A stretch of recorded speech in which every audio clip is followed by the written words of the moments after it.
Salut à tous, je suis ravi de vous retrouver aujourd'hui pour une nouvelle vidéo. Je vais aujourd'hui vous parler des maîtres ascensionnés dans la continuité de mes précédentes vidéos où je vous parle des guides familiaux de nos défunts qui nous guident, des guides de lumière. Aujourd'hui, je vais vous parler des maîtres ascensionnés. Qui sont-ils? Où vivent-ils? À quoi servent-ils?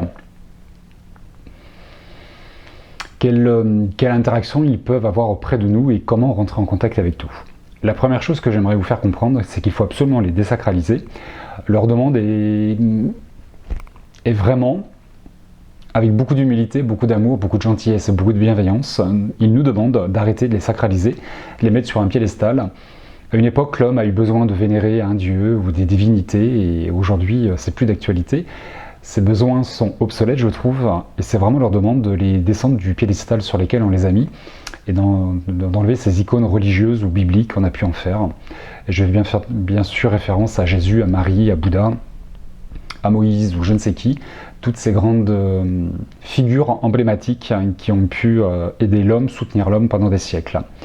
Aujourd'hui, les maîtres ascensionnés sont toujours un réel soutien pour nous. Il suffit de penser à eux, de les appeler à voix haute ou à voix basse. Tout comme nos guides, ils sont télépathes, ils ont un don d'ubiquité, ils peuvent se trouver à plusieurs endroits en même temps. Leur grande particularité, c'est qu'ils vont soutenir toute la population. Les maîtres ascensionnés ne sont pas des guides attitrés, ils sont des guides, on va dire, populaires. Ils s'occupent de toute la planète et de tous les êtres vivants, en fait, de tous ceux qui le sollicitent, tous ceux qui en font la demande. Les maîtres ascensionnés, tout comme vous et moi, ont eu un parcours d'incarnation où ils ont venu expérimenter plein de choses, tout comme nous faisons. Pour la plupart, ils ont ascensionné sur Terre, ils ont pris conscience de leur nature divine. On va aussi les maîtres ascensionnés appeler des maîtres spirituels ou des maîtres guérisseurs, parce qu'ils apportent un véritable soutien, c'est un véritable soin énergétique, c'est comme un baume enveloppant qui vient auprès de vous et qui vous guide. Ils ont cette vibration qui est très particulière, qui résonne, qui teinte différemment des archanges, des guides, des défunts ou de nous. C'est très singulier, c'est très emblématique, et le fait de les solliciter vous permettra tout simplement de pouvoir percevoir quelque chose en fonction des dons que vous avez développés. On les voit, on les entend, on les ressent, et vraiment lorsqu'un maître ascensionné approche de vous, lorsqu'il vient vous guider, lorsqu'il vous offre son appui, son enseignement, vous ressentez vraiment sa présence. Il y a vraiment quelque chose, j'ai envie de dire, de massif ou d'imposant, de beaucoup plus consistant, palpable, tangible, qu'un guide ou un défunt.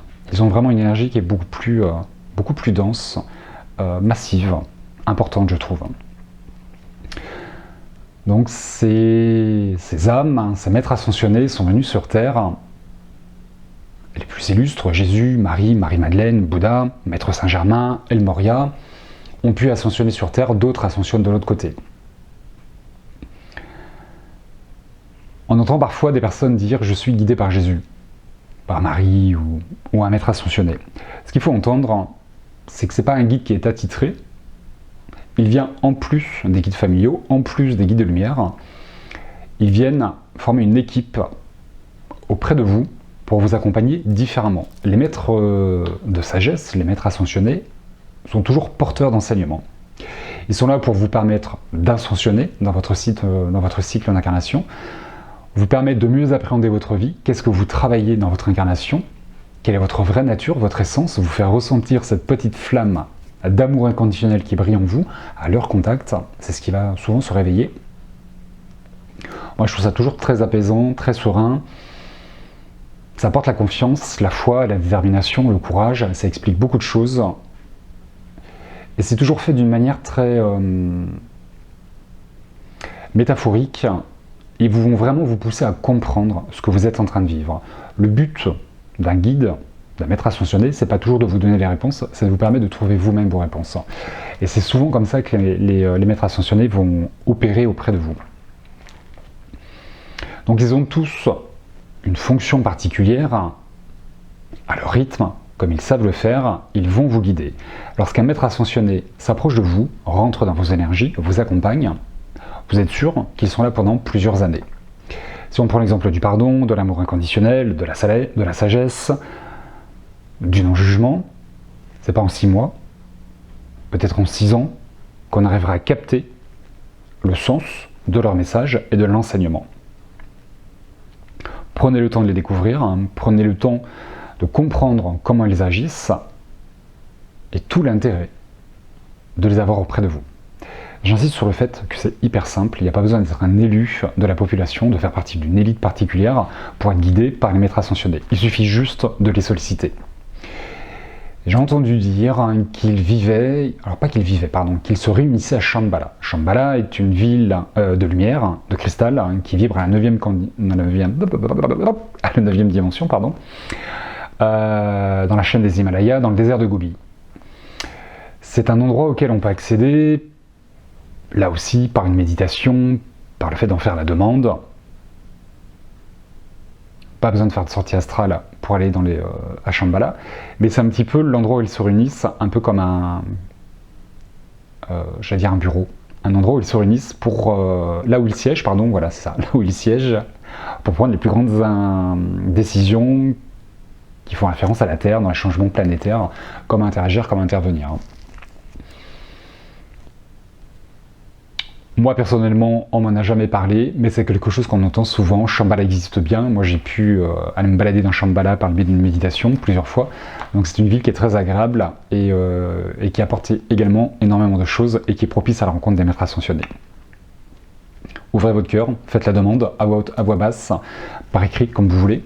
Il n'y a pas besoin de protocole, il n'y a besoin de rien en fait. Juste ouvrir son cœur et émettre le souhait d'être guidé pour une raison ou pour une autre, d'accueillir sa maître ascensionnée. Je parle de Jésus, de Marie, de Bouddha. On va retrouver également toutes les déités, les divinités dont on parle depuis des centaines d'années, quelle que soit la civilisation, que ce soit l'Égypte ou la Rome antique, la Grèce, Athéna, Apollon, Isis, Osiris. Je pense que dans les temples Incas aussi, les civilisations mayas, tous ces dieux et déesses que l'homme a vénérés pendant des années, vous allez retrouver les maîtres ascensionnés. Ce ne sont pas des dieux et des déesses, ce sont juste des maîtres ascensionnés.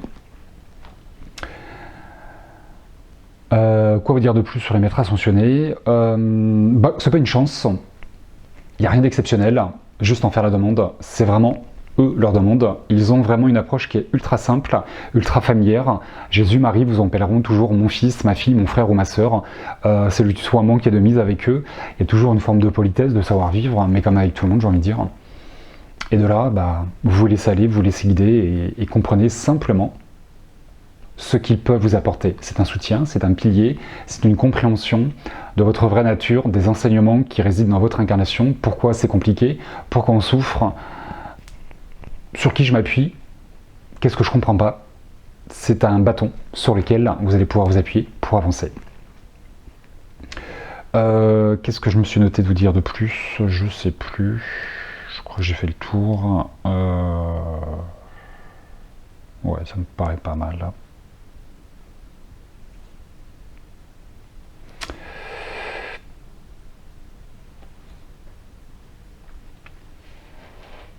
Il est important. Alors, c'est pas obligatoire, c'est pas nécessaire d'être guidé par les maîtres ascensionnés, mais lorsqu'on est dans un éveil spirituel et qu'on aspire à devenir quelqu'un de plus grand, de meilleur, de plus sage, il est important de recevoir des enseignements. C'est comme un prof qui vous donne des cours, maître, prof, qui vous donne des cours de sagesse, d'amour, de pardon, d'indulgence, la fraternité, toutes ces choses dont on a besoin pour accéder au nouveau monde dans cette transition. Je vous laisse les découvrir. J'insiste une fois de plus sur le fait que c'est accessible à tous. Il n'y a rien de mystique, il n'y a rien de délirant. Ouverture de cœur, demandez et laissez faire. C'est pas une chance, c'est accessible à tous, véritablement.